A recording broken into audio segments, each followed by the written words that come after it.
We're going to go ahead and get started. Pete will be here in just a minute. Good morning. On behalf of the TVA Board, I'd like to welcome each of you to today's listening session and thank you for joining us here in Knoxville.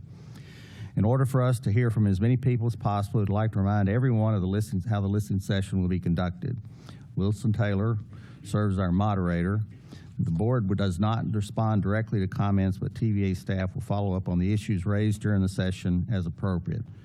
Before I turn it over to Wilson, a couple of quick comments. First, many of you may know Carl, our farmer friend. He had a little accident, so he will not be here today, but we'll let him know that we're missing because, as you know, they've been coming to our meetings for about 2 years and some of our favorite people to see. But I think he's going to be okay. Secondly, we know there are a large number of people here on the floating homes issue. I want to make it clear that certainly all of you have the right to speak your 3 minutes. We would strongly encourage, if any of you are going to say the same thing, that you try to do it collectively. In addition, Rebecca Toline is going to meet after the meeting and take comments, thoughts that you may have, so that you may have a better opportunity to express your views in that way. And as you know, we've also been conducting public hearings where we're going to be getting a report on what's coming out in the proposed and suggested regulations in our November meeting. Now I'll turn this over to Wilson, who will go over the protocol for us and conduct the session. Good morning, TVA board members, and thank you, Chairman Ritch and Mr. Johnson, for having the time. My name is Eric Snead.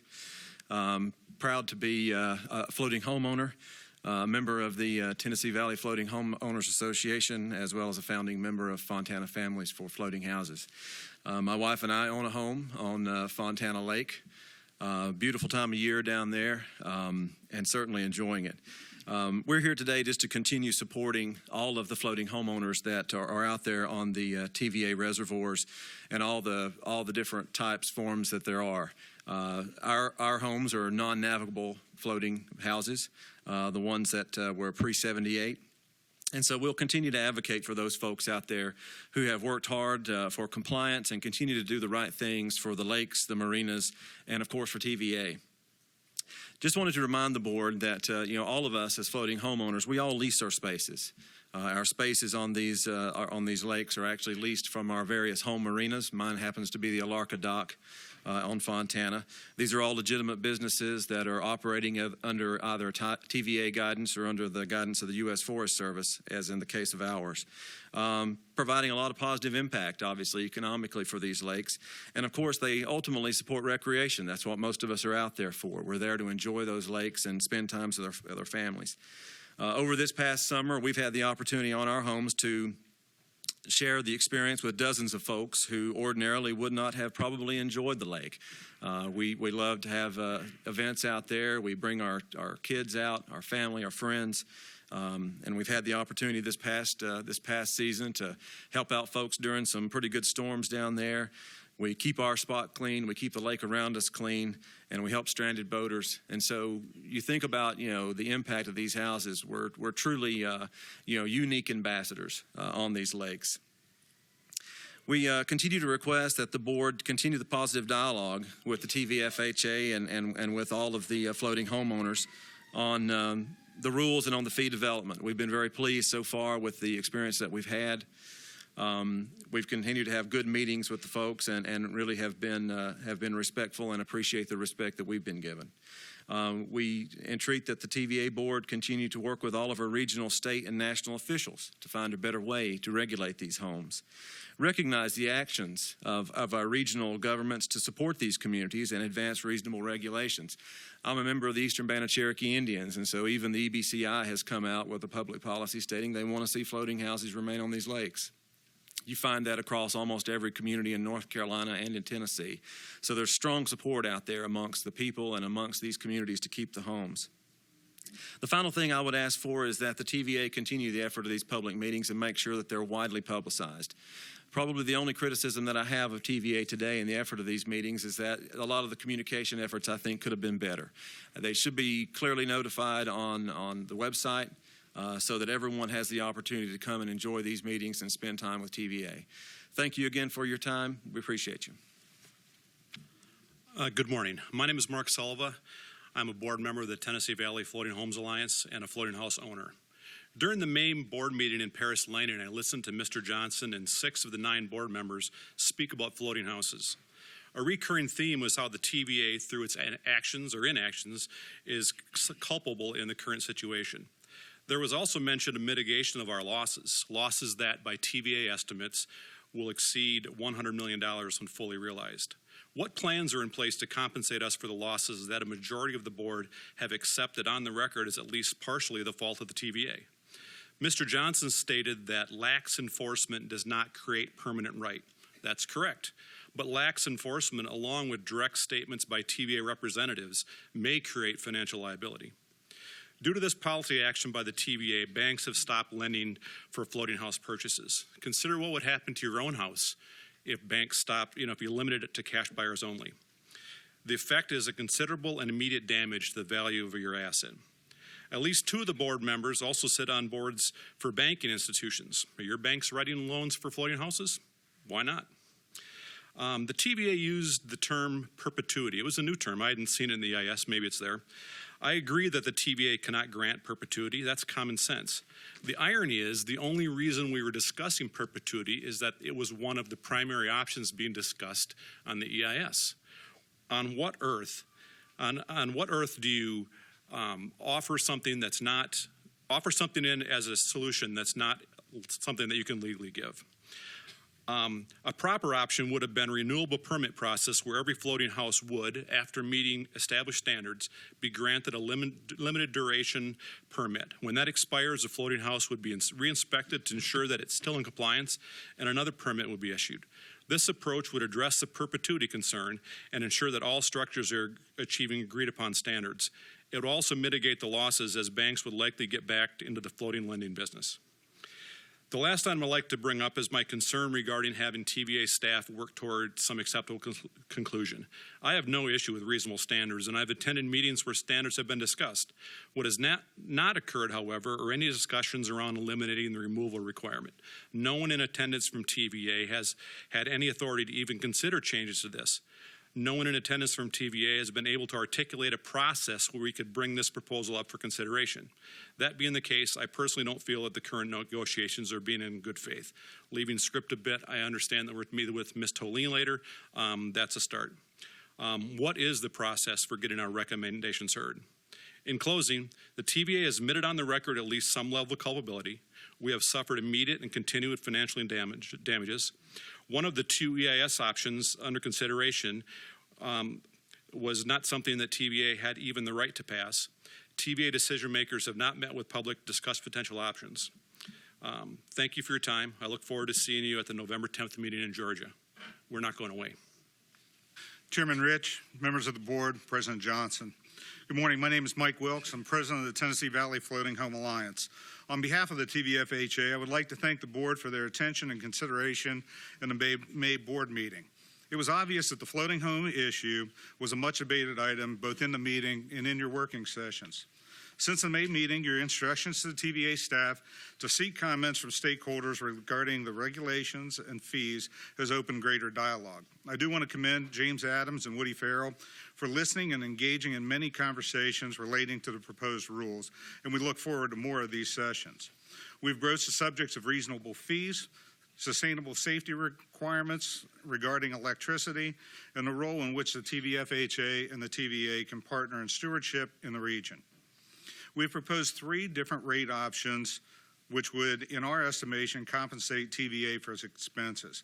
Please keep in mind that the TVA only charges a single fee for Section 26A permits, including private docks. There is no annual fee nor inspection after these docks have been installed, unlike what is proposed for floating homes. With respect to safety, the TVA is proposing that all floating homes with electricity be equipped with ground fault circuit protection. While this is a prudent step in preventing electrical shock drownings, there are over 30,000 other obstructions which have a greater propensity for this hazard. I've enclosed an electrical shock drowning incident list for your review.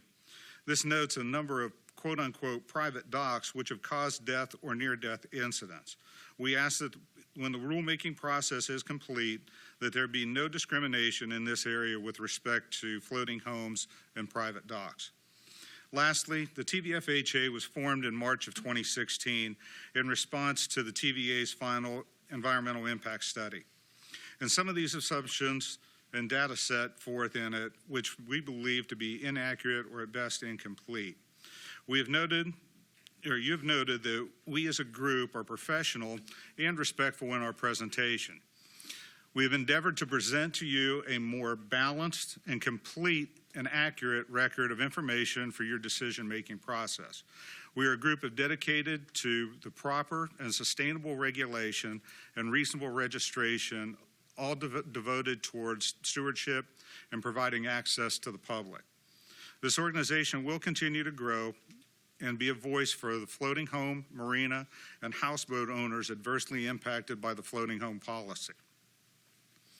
The TVA has an opportunity to demonstrate to all stakeholders, the public, that with proper regulation and a strong advocate group and collaboration, floating homes can be a valuable part of a long-term recreational plan. One can look at Seattle, Portland, and Vancouver, British Columbia as examples how floating homes can coexist and thrive in partnership with their regulators. Thank you for your consideration. Hello, I'm Laura Snead, and I'm with Fontana Families and the TVFHA. I want to start off with, I'm originally a girl from Minnesota that had no history, distrust, or disdain of the TVA. That is until May 5th, 2016, when you, the board, made the wrong decision by voting to sunset floating homes. Before that, I had always had a healthy respect for the U.S. government and believed that it would do the right thing in the best interest of the people. I was so wrong, and for once I understood what it felt like to know that something I loved could be taken away without real cause. This decision has created pain and anxiety for so many people that are United States citizens who are from different states, with varying income levels, races, ages, and sexual preferences. As you know, Fontana Lake lies on the land that the TVA forcibly removed from people of Western North Carolina, and they were only paid pennies on the dollar. The wounds of that land grab are still very raw, and I never really understood it until, or at least the depth of the emotion, until May 5th. Across the lake from our floating home is the land my stepchildren would have inherited had it not been for your organization. At least with our floating home, they could look at their land as they grew old, but now that's not even an option. We have to leave because we're privately using a public resource, despite the fact that we're paying mooring fees and are in a marina limit. It's ironic, considering you're using a public resource for private use and profit our water from the mountains of Western North Carolina. Now, unlike the past, you have the opportunity and the power to change course. Sometimes we do the wrong things for what we believe are the right reasons. In the scheme of the TVA's ability to produce power, these houses mean nothing. But to us in Western North Carolina, they mean everything. Extend an olive branch, restore my faith in the U.S. government. Please add this to your agenda and remove the sunset. Just offer a 26A permit, do initial inspections, follow-up inspections, and then work with marinas, or even fly a small video drone over biannually to see if everyone's still in compliance. This solution is much more economical, and there's no need for a sunset, no outrageous fees, and you're not granting in perpetuity, which seemed to be the sticking point. It can be as simple as that if you let it be. Your claim has been you're sunsetting homes to serve the people. Well, the people of the United States actually want them to stay. U.S. Congressman Mark Meadows and U.S. Senator Richard Burr want them to stay. 7 U.S. congressmen from Tennessee want them to stay. The Eastern Band of Cherokee Indians want them to stay. The local and state governments of North Carolina and Tennessee want them to stay. All of those officials are voted in by the people and serve the people. I ask you to discuss this among yourselves and then follow the will of the people. Thank you for letting us speak today. I really appreciate it. My name is Tom Eshpaw. I'm a floating home owner. I want to talk a little bit this morning about the floating homes. They're part of our heritage and our culture of many of the TVA lakes and have been since the 1930s. Over the past 10 years, we have had many guests at our floating home. Some have gone on to buy their own floating homes. While there are 1,800 floating homes, your decisions affect tens of thousands of people who visit these floating homes. Our marina leases their space or footprint. We pay a fee to them for that space, and now the TVA is asking for additional permit and yearly fees. Here are some of the facts from our marina. We have 51 floating homes. We have 12 navigable houseboats. Those 51 floating homes pay fees of $66,300 a year. Along with that, most have at least one slip. I have two, and that fee is $61,200. So the total loss to our marina each year is going to be $127,500 just in the rental fees.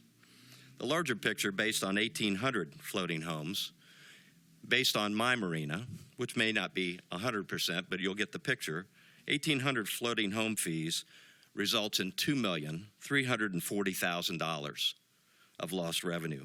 1,800 slip fees results in $2,160,000 in revenue.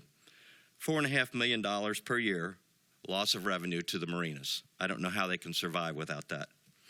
Plus gas, oil, restaurant, and the most important thing in our marina, soft-serve ice cream. Near my floating home, there are 3 navigable houseboats. In my 10 years, one has gone out twice. The other 2 have stayed there and have never moved. They stay, we have to leave. In July, I wanted to mention I had the opportunity to visit Fontana Lake, beautiful mountains, and we truly enjoyed our visit. We wouldn't have done that if this hadn't occurred. After years of complacency, I can report that your lakes are beautiful, the recreation is abundant, the local businesses are thriving, and we have been taking care of your lakes while you were away. Let us continue to do this. The sunset rule disadvantages. It displaces 1,800 families. It displaces tens of thousands who want to visit us. $127,000 yearly loss to my marina. $4 million lost to all the marinas. Total losses of our investment, additional fee to get rid of the floating houses. The advantage to the sunset rule, I got nothing. I'm running out of time. I'm not sure how we got here. I haven't heard any reasonable reasons for the floating houses to be removed. How long will it take the TVA to replace the tens of millions of dollars we lost in revenue? Please reconsider the sunset clause and let us enjoy our lakes. Thank you very much. Hi, my name is Marian Kerr, and I'd like to thank you for the opportunity to address the board and for the opportunity to continue a conversation that started on May 5th, 2016 regarding floating houses. Prior to May 5th, you were provided with what was probably a ton of information, which led you to vote the way you did that day. One new thing I hope you learned that day, that there was lots of comments and lots more information that was not recorded prior to May 5th for your review, which may have helped you understand why we are still here fighting to not only preserve our investment, but also justify why we believe we were permitted on the lakes. Whether we are there with a paper permit, a boat license number, a verbal okay, or an implied consent, we were acknowledged, documented, counted, and at various times throughout the 40-year history of the lake, everybody knew we were there. Many of us have joined the TV Floating Home Association, and it is through that board that we are hoping to work with the TVA to address fair and equitable standards, regulations, and fees levied to all that enjoy the waters managed by the TVA. We want to be good stewards of the areas we are in and fully understand that those who cannot or will not meet proper standards should have consequences.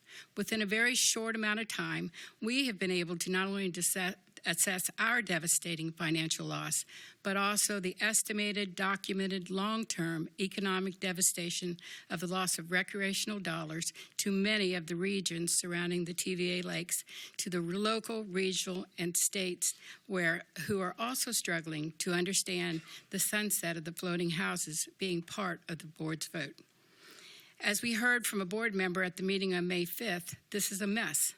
With respect for all concerned, the ultimate justification for the decision being that we are privately using public property needs to be assessed across the lakes.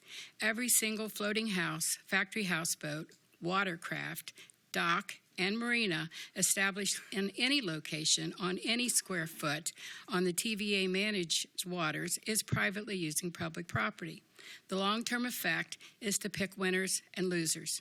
And for those of us who invested by way of a floating home, our ownership loss was immediate.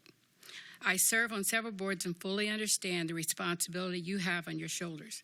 It is my hope that with further thought, consideration, and review, you will reconsider your vote on May 5th, continue to work with the TVFHA to establish fair and equitable guidelines, and to ultimately take board action to remove the sunset, which would not only preserve the investments made by current floating homeowners with new appropriate renewable permits, but also ensure the economic growth, stability to the local, region, and state concerns within the TVA managed reservoir system.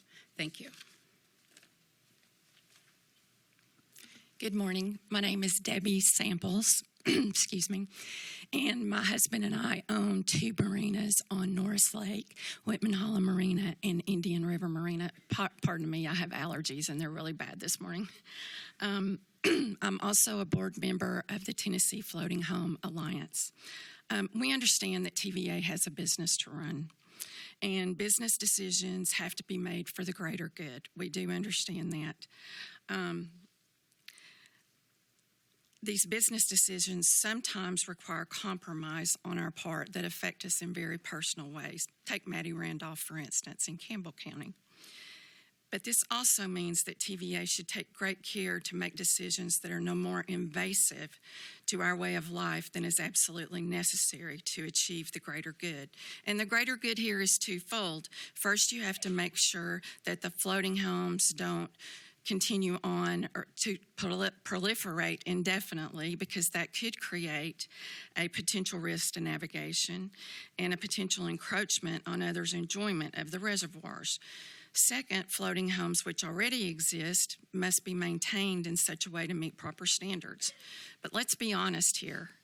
It's hard to imagine that out of 1,800 floating homes, 98% of which are moored in marinas that are licensed by you, presents private use of public lands. Let's be honest again. TVA's policy decision to accept Alternative B2 offered absolutely no legitimate rationale as to why such an overly invasive solution must be implemented in order to achieve greater good. B2 causes very real financial harm to floating homeowners, marina owners, local school systems, and banks who have made loans collateralized by floating homes' values. Just as important, Alternative B2 is over-invasive because Alternative B1 achieves the greater good. To that end, I want to give you one last piece of honesty. TVA did not enforce its regulation prohibiting new floating homes for so long that the standard of non-enforcement became the operative regulation. The regulation in reality rather than the prohibition. As such, people, and I'm talking about smart people like bankers, like lawyers, like business people, began to rely on that reality, reasonably rely on it. After all, that was the reality for decades. I urge you to revisit your May 5th policy decision. Do the right thing. Make a decision that achieves the greater good in the least invasive way possible. Thank you very much. Good morning. Thank you, TVA Board, for the time to speak to you. My name is Heidi Sullivan. I am a floating house owner in Norris Lake, and I'm involved with the TVFHA. We've been boating for many years, including 16 years owning houseboats in Wisconsin. About 3 years ago, desiring to escape Wisconsin cold winters and enjoy our boating lifestyle, we found Norris Lake, floating homes, and beautiful East Tennessee. We purchased a floating home with nothing to indicate that we were at risk of literally throwing our money away. We got a bank loan, insurance, and a lease agreement along with a long-standing history of houses being on the lake. We literally moved our entire life to Knoxville. We moved our jobs, our income, our home, and our entire life. We are not rich. We choose to spend our money in this way, but we work very hard to earn it. In order to afford this opportunity, we immediately put our home into the rental market. Our rental income does not make us money. It helps us cover costs, including slip fees we pay the marina, maintenance, insurance, pump out fees, electric, and trash service. We maintain our house at high standards for safety and environment. In addition, we hire local businesses when needed. For example, in the last 2 weeks, I've sent out checks to marine mechanics and air conditioning companies for over $1,500. We offer our place up in prime season. So far, we have opened our home to about 25 separate groups. which is probably close to 300 people. People that would not have this very unique opportunity if our home is not there. They are coming to our house for this unique experience. They are not taking their family and money to Disney or Dollywood. They are coming to Norris Lake for this experience. Not a house on the shore, but a house on the water. Multi-generational families where 80-year-old grandpa can easily sit on the deck and watch their grandkids swim without stairs to deal with. Multiple families with piles of 16-year-olds that are doing good things on the water with their families versus sitting with video games and cell phones. Multicultural groups that really don't have these opportunities like this growing up and are trying the lake life for the first time using our house. Most of the time you find our house quiet during the day because the groups are out on the water skiing, tubing, floating, swimming, getting ice cream, food, and gas around the lake. How does getting rid of my home offer more opportunities to the lake? Not everyone rents. I don't expect them to do that. But my point here is there is much access to public use for these homes. Our neighbors are constantly opening their homes to their friends and family. They aren't just living in them. They are experiencing the lake each and every day, out on their boats, visiting docks, visiting gas docks, ice creams, and restaurants too. Oh, I'm wasting time. Norris Lake and the other lakes are gems. They should be promoted. These exist in many other lakes and rivers in the country. In fact, there is a TV show called My Floating Home. Check it out. They're building new ones. They're highlighting them and promoting this option on the water. I'm not suggesting we offer to build new, but let's keep the ones we have. My question to the board is, what is the real reason for wanting them eliminated? We need the sunset removed. Without that, there is no reason to put any money for maintenance, and we won't get 30 years. Thank you for your time. My name is Tyson McGee, and I'm a floating homeowner. I'm part of the TVA Floating Home Alliance. Went to the May meeting, was obviously disappointed with the sunset decision. Despite the support of 7 congressmen, the House and State Senate Tennessee, the mayors around the lake, the local Chamber of Commerce's, et cetera. We thought we had a good solicitation of support to come to the May meeting and really hope that the decision was not going to be the one that ultimately ended up happening. So we're very disappointed in that. Already, the decision for the sunset is already impacting the floating homes on the lakes. The ability to sell, it's already happening. We can't see the sales like we've been seeing them in the past. The values are already depreciating. People are trying to drop the values already, and this hasn't even went into effect yet. The lack of maintenance. Why put money in something that ultimately is going to be taken away from you? So there's a big disparity there. So really think through that. Would you want to put money in something that ultimately you're going to have to tear down? The fees being proposed so far, the 50 cents a square foot is what's being proposed, and based on the footprint that I have, it's about $800 a year that I'll have to pay. Some will pay more, some will pay less, but that's ultimately what's being proposed. When I look at that, and I look at values of homes on the lake, around Norris, Maynardville, whatever, I looked at a home that was about $350,000 sitting on a 1-acre lot. The property tax on that, what you pay, is around $1,000. That comes out to be about, on the footprint of an acre, is about 43,000 square feet. So that comes out to be about 2.5 cents a square foot. And you're living in that home all the time, and you're getting services, et cetera. I have the floating home. I use it 20% of the time. 2.5 cents for property tax, and you get services, and you're in that home most of the time, and now I'm going to be paying 50 cents a square foot. It just seems that that's excessive. Plus, I'll have to pay that for 30 years. So that's about $24,000. And then at the end of the 30 year, I'll be 82. Then there'll be a removal fee. There's an $8,000 to $10,000 bogey that we'll have to pony up. Now, I don't think that that's fair. If you want us off the lake, then there's got to be some compensation for that. There's something that you're going to have to do. You did that when you created Norris Dam, and I saw the Greater Good video, and I saw that you went to great lengths to do something for those folks that you removed and the families. So I encourage you to find a way to lessen the impact financially for all floating homeowners. And I would encourage you to remove the sunset. The renewable permit thing that we do today with TWRA, where you buy a sticker and you put it on your boat for 3 years or whatever, and then you kind of come back up for renewal again. Maybe something along those lines would be more in line. Thank you. Good morning. My name is Terry Stemple, and guess what? I'm another one of those floating home owners. Okay, my husband and I own a floating home at Norris Dam Marina. As a matter of fact, it's the same floating home pictured in Rebecca Tolling's presentation when she made her recommendation to sunset us. Before we had our home built, my husband and I were trying to decide whether to build it or purchase a manufactured houseboat we were looking into at the time. At no time did anyone tell us that there was even an issue with TVA and floating homes on the lake. We were issued boat numbers for our home by the state. The developer who was trying to build our community of these houses deceived so many innocent lake-loving folks to the point he went bankrupt after building 7 of these houses. Considering the major marketing that occurred online and in print with TVA's knowledge for this floating home community, it is inconceivable the TVA permitted these homes to be built. My understanding now is that nothing was supposed to be built after 1978. Well, my home was built in 2010, so my question is, how could you have even permitted that developer to market these homes in the first place? My husband and I have been boating on Norris Lake for 42 years. Some of the reasons we decided to build the home instead of purchasing a manufactured houseboat was houseboats require fuel.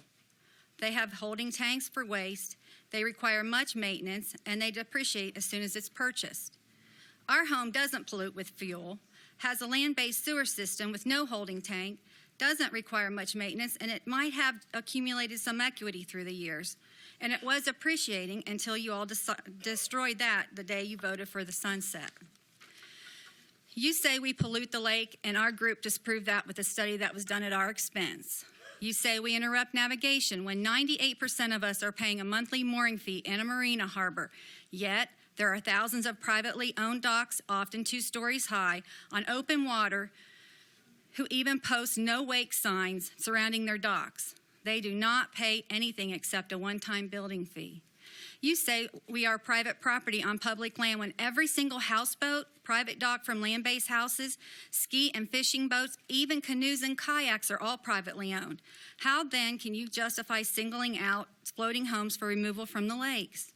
Also, how can you say we are not the public using the lakes for recreational pleasure? If you truly want to be good stewards of the people, you would realize that's exactly who we all are, the people. We all know that there are a few violators and bad neighbors who do not comply with guidelines. There are also few houseboats that do the same thing. I understand TVA is trying to set up a way to collect revenue, which is apparently much needed by TVA, to ensure everyone complies with minimum standards. We are all in favor of this goal. But the sunset is not the solution. In 30 years, it will only create unintended consequences for future board members. I ask that you please consider that decision. We all make mistakes and bad decisions, and you have the power to correct that. Thank you. Good morning. My name's Bob Girly. I'm from Morganton, North Carolina. I'm a member of the Fontana family of floating homes. I drive 2.5 hours every weekend and every chance I get to go to Fontana to enjoy my floating house. I had a little speech written out here I won't talk to you about, but on the way up here I got a message from my grandson, and I'm just going to read that to you. It says, from Alex for today. My Nana and Papa are talking to you today about our houseboat. I wanted to tell you what it is like from a 12-year-old. You see, I am very busy and I travel a lot because I play ice hockey. I don't get to see my family much. When I get to see my Nana and Papa, some of my most favorite times are at our houseboat on Fontana. I get to relax with them and laugh and have cookouts and roast marshmallows late at night. My Papa takes me fishing for boat rides, and my Nana cooks awesome food and plays in the water with me. These are great memories for me and ones I look forward to every year. Please don't take our houseboat. It's family time for all of us. Thank you. That's right out of the heart of a 12-year-old. And he sent that this morning. He wanted me to say that. I got a couple other things I'd like to say is the Fontana Reservoir is very inaccessible to the public. If it wasn't for the marine owners there, David Prance and Tony Sherrill and those guys, we'd have a hard time getting the public in that lake.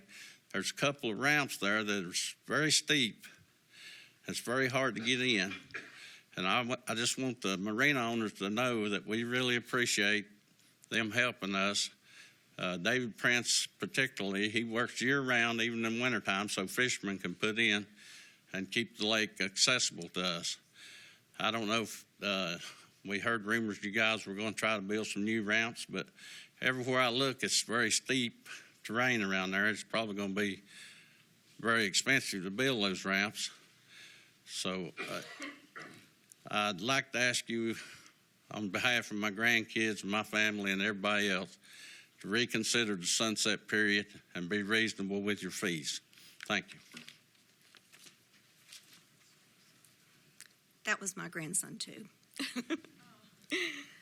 My name is Donna Girly. I also am from Fontana Lake, the TVFHA. And I respectfully disagree with the board's unfair process of determining the fate of floating house boat owners. It seems like all decisions are being made simply because the TVA neglected their responsibilities in 1978. First, there's absolutely no validity in the statement that we are using private property for public property for private use. Our harboring areas cover a very small percentage of the actual lake. We actually have fishermen who come and fish right under our floating home while we talk to them.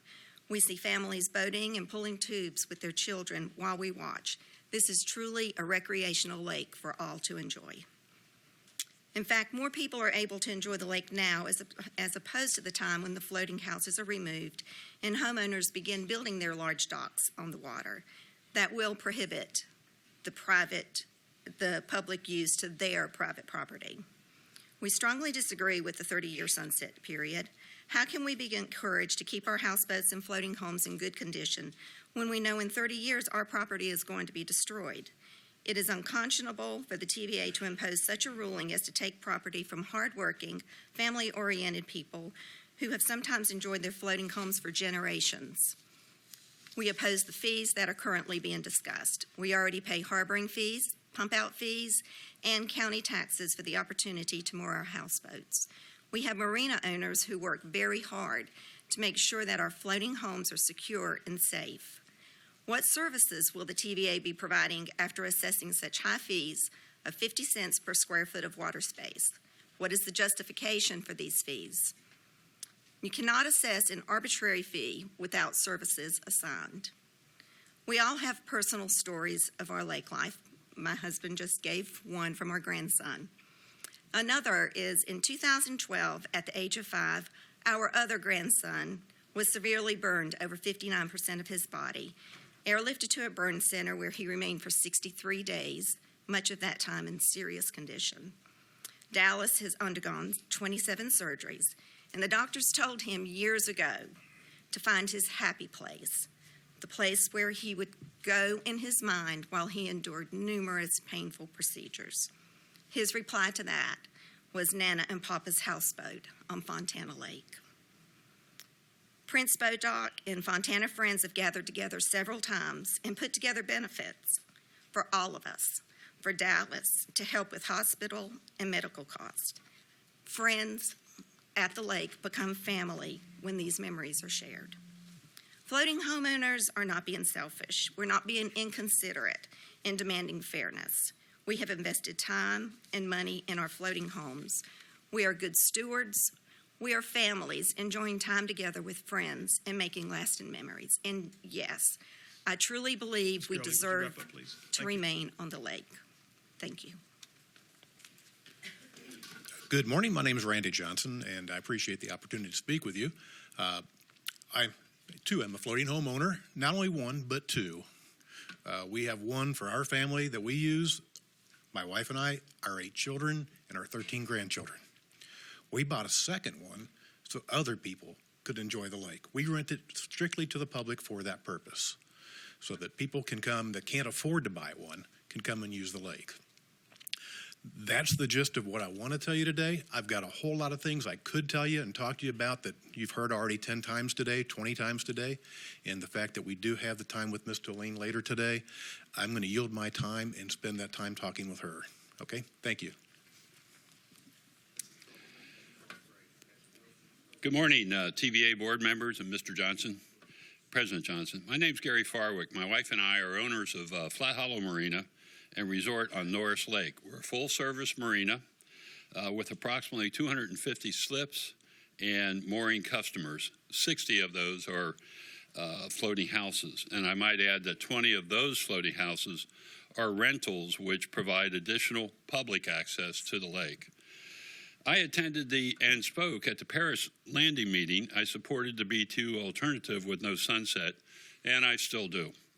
After our 3-minute presentations were made there were a few points that I was surprised to hear from Mr. Johnson's presentation, and I would like to address some of them now. First, none of our floating houses, or houseboats for that matter, are used for habitation. They are used only to provide access to the lake. Floating homes have basically the same utilization as a factory houseboat, with the exception that they do not cruise the lake. Second, as far as floating houses are concerned, there is not an issue of private use of public waterways. They actually provide public access to the lake rather than deny or restrict it. Whether access to the lake is obtained by a floating house, houseboat, ski boat, or fishing boat, they are all privately owned and they all provide access to the lake. Some of the floating houses and houseboats are rented, which even provides more public access. The third point is the floating houses are not granted access in perpetuity. All floating houses, at least 98% of them, are located in the marina harbor, renting space with an annual lease with our marinas. They are assigned a spot by the marina owner. If they or a factory houseboat owner does not meet the provision of the lease is terminated and they are evicted. If they decide to move to another marina, they are easily pushed like a barge, or if they decide to leave the lake, they are dismantled just as TVA has recommended that they do in 30 years, with a 30-year sunset. Finally, as you've heard today, there are here with this many speakers and many more to come, that the policy choice for the board will have a severe economic impact on the state and local economies, the state and local tax collections, and individual floating homeowners and marinas. In fact, those marinas that have 60% or so floating houses on Norris will likely face bankruptcy when the sunset begins. We would hope that the solution could be found that would not involve a sunset, and I thank you all for your time.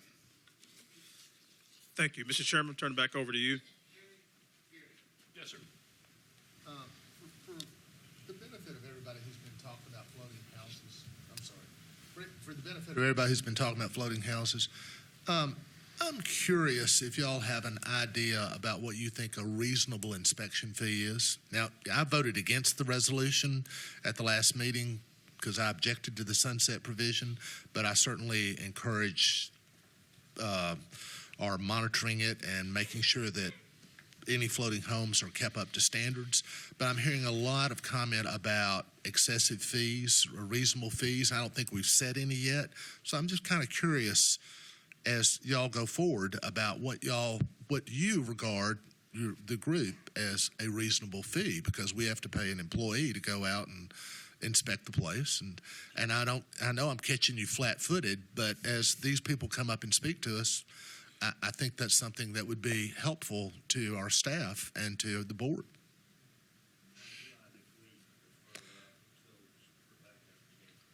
I totally don't mind that. I'm kind of asking it in deference to Rebecca. I think that might be helpful to her as she meets with these different groups.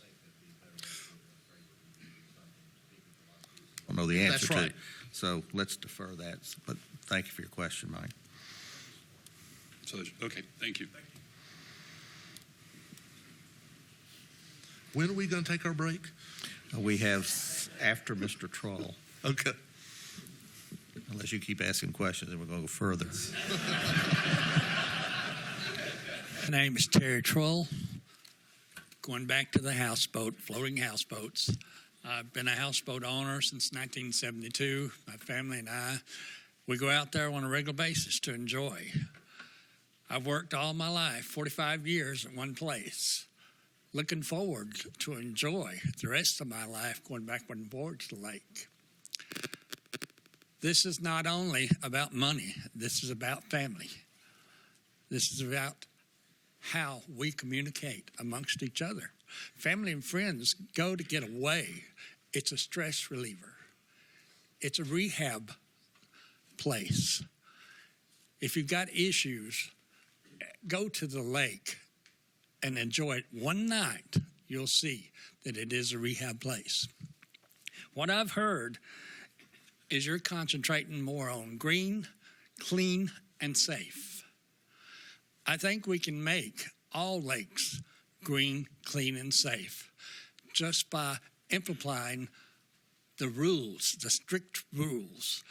I've been out there since I've seen the old floating barrels when they first had the barrels. They sunk all the time. You know, we got to use a little common sense. We got to use a little common sense to let us keep the houseboats. It's relaxing. It's therapy. You asked about fees. Ask the houseboat owners. Send something out to them. One simple little fee, just like they do for the stickers that we have to purchase in order to have the wastewater. Something like that, something simple. That should be enough to pay several salaries from all the houseboat owners. One other issue I want to talk about. I'm from Fontana. The water goes up and down so much. We've ruined the fishing. You go out there right now, you probably see fish eggs hanging to the tree limbs because the lake's going down so quick.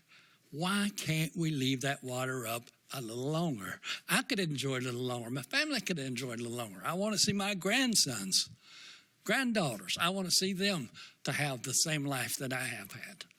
So help us out with this. Thank you. Good morning, ladies and gentlemen of the TVA Board. My name is Mike Miller. My wife, Lynn, and I live in Knoxville. We are floating homeowners at Norris Dam Marina. We built our home in 2012 after several phone conversations with a member of TVA management. I was the last speaker at the Paris Landing meeting in May. I wished you good afternoon because as I approached the microphone, it went past noon. That was a week I will never forget because the following Monday I had a routine scheduled colonoscopy that wound up with the sun setting on me that day with stage 4 cancer. My whole life changed. It was not a death sentence, but it has me made some priorities in my life. My wife and I have been discussing updating our estate plan and our wills. I met with my attorney in July. We updated our assets since our last update 9 years ago. As we reviewed our assets, the floating home was one of those acquired assets. My attorney asked me the value of the floating home. Our invested value is $200,000, but I was at a loss to answer him. This is one man's testimony to the insecure and unmanageable position that TVA Sunset has put me in. I know in May the extension from 20 to 30 years was in some part an olive branch extended to the floating home owners. This was gracious on the part of the board, but still does not answer the valuation question. 30 years, a time that will probably exceed the life expectancy of most in attendance, board and floating homeowners alike. Basically, the proverbial can has been kicked down the road. It will be someone else's problem. In the past 3 months, I have spent considerable time thinking about the working parts of the sunset provision. If I may, let me share some of those with us. Point one, does the TVA have a staffing contingent to perform the necessary inspection provisions of the sunset? Next, the sunset has been in place 90 days plus. How many inspections have been done? With the thought that the 3 to 4 best months of weather are already in our rearview mirror. There are 900 floating homes on Norris Lake. How often will inspections be done? There is talk of an annual fee for the floating homes. What would this fee be for? And will we see accountability for the expenditures of these fees?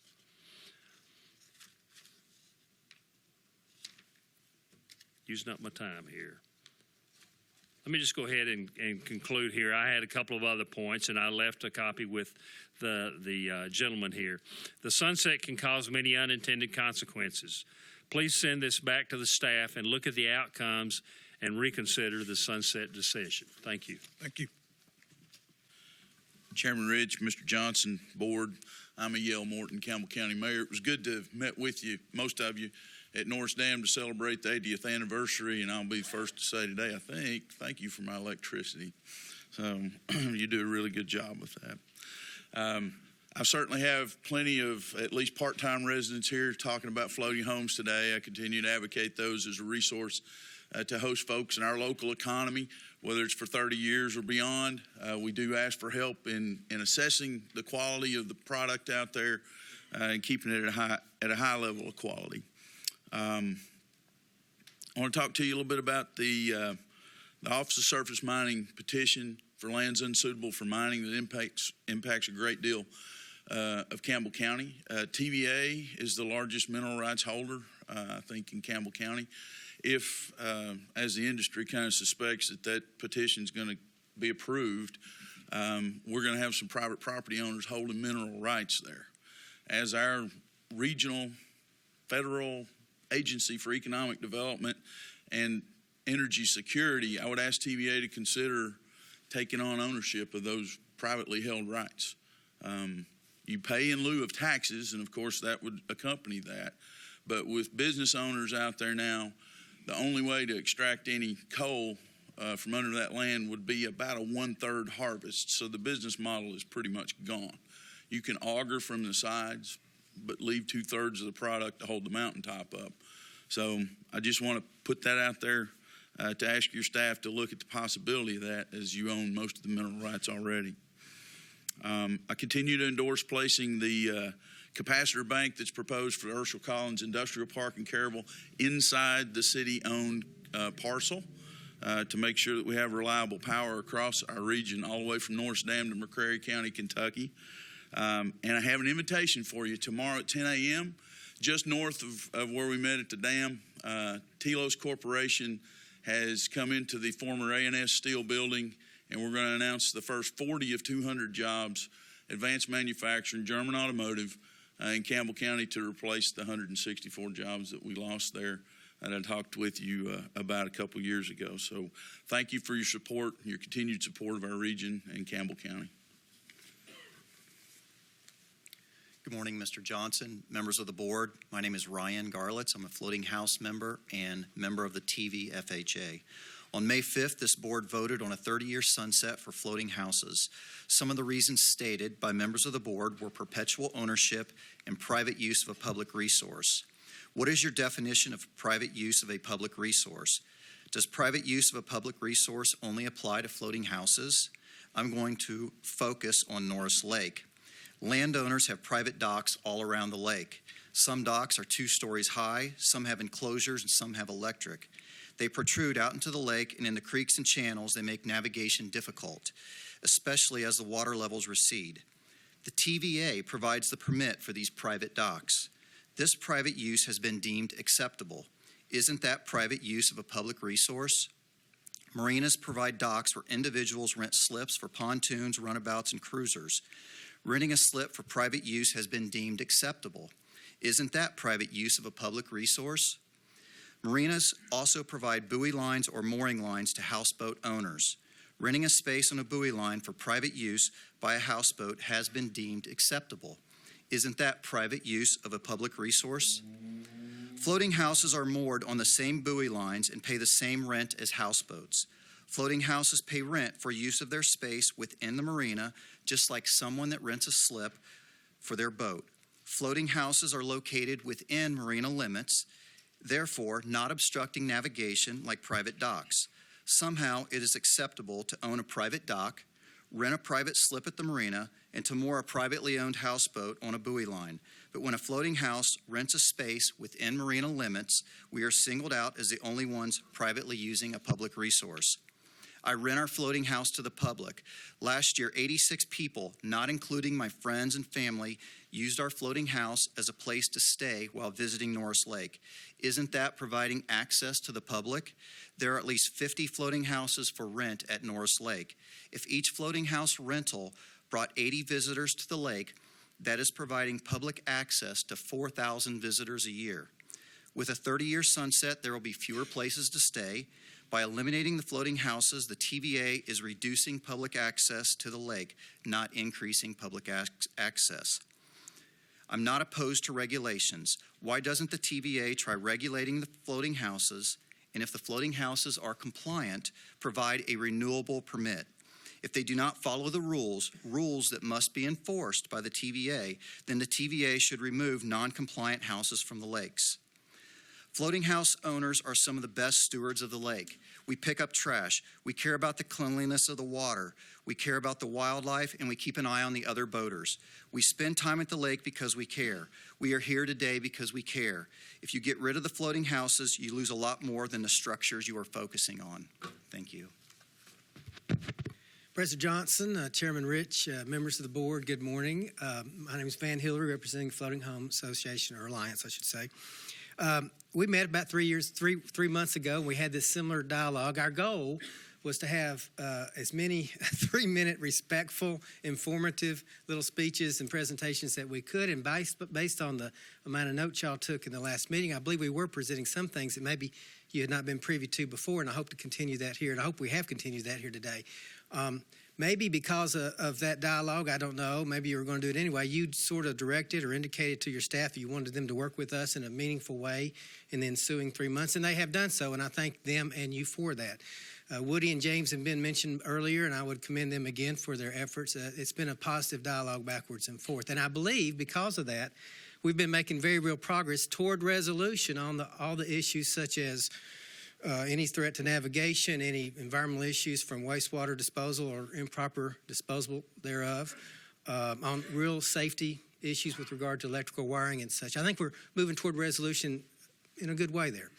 I feel good about it. The fee structure, which you brought up, Mr. McWhorter, we're a little further apart on that. But if you all have as a goal, as a board, to impose that fee structure in such a way that is the least invasive necessary to meet the funding needs of any kind of, regulatory scheme that y'all come up with to force us into compliance or make sure we have compliance with that. If that's your goal, I think we're going to move toward resolution on that pretty quickly too. Where we've made no progress, of course, is the sunset, and you've heard a lot about that here.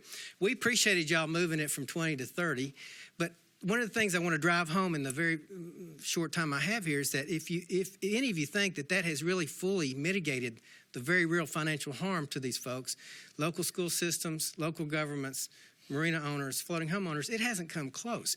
Very real, very current financial harms being done. I was told of a story just before I came up here about a very real-time situation where one of the floating homes was put up for sale in one of the marinas, and they got less than half of what they asked for, and we're pretty sure they got less than half than what they bought it for.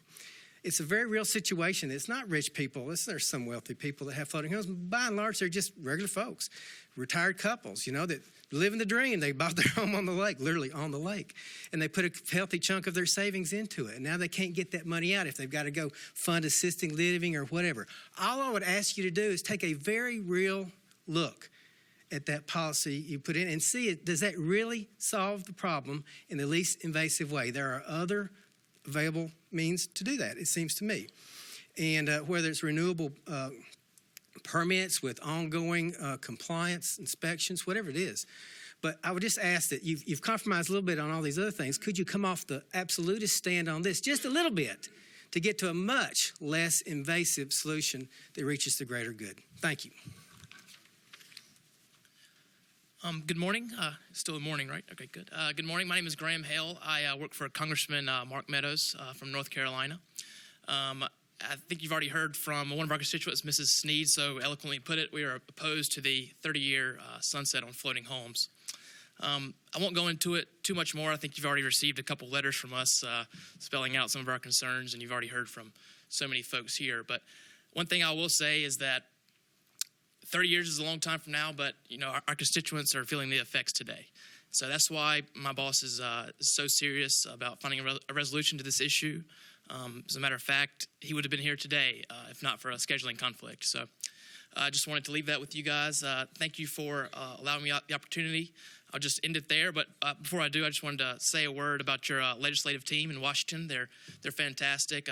Been working with Mr. Ben Portis for a while. He's very responsive and kind, and pleasure to work with. That's a hard thing to find in Washington. So just wanted to say that. So thank you very much. Appreciate it.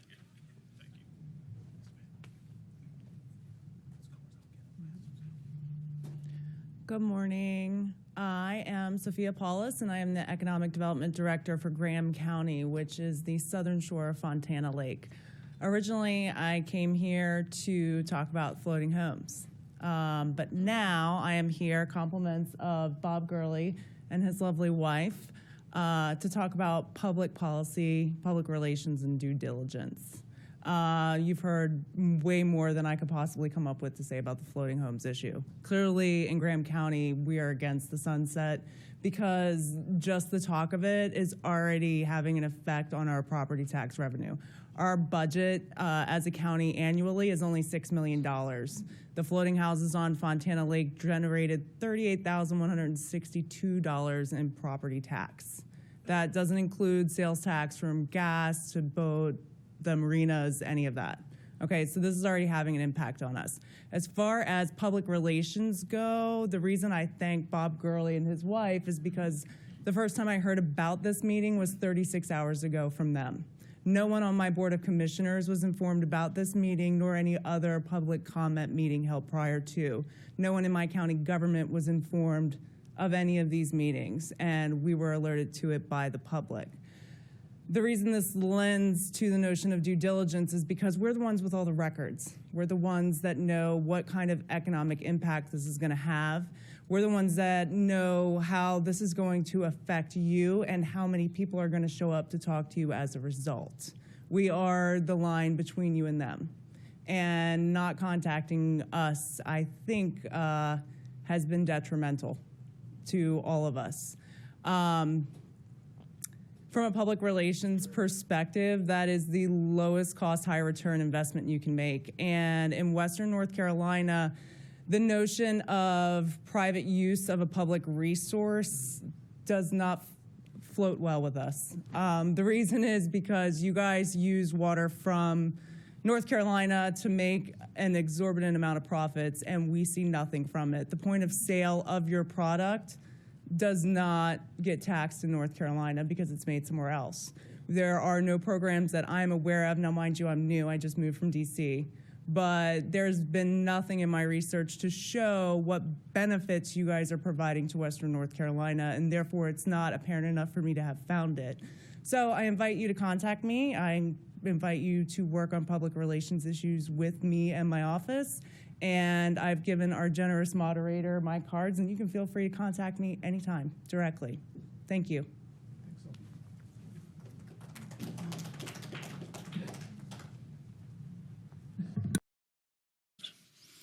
The reservoirs are public resources that we manage for the people of Tennessee Valley. And we've had a lot of comments this morning about floating homes, and I expect that we will continue to get those. People on all sides of this have strong views. We had a lot of input from sources when the board adopted the policy, including input from the Regional Resource Stewardship Council. Our concern and our commitment is to manage public resources for the greatest benefit of all members of the public. And as you might recall, we are tasked by the board with coming back in November with standards and the regulatory structure we will use to manage these homes. Good evening, everyone.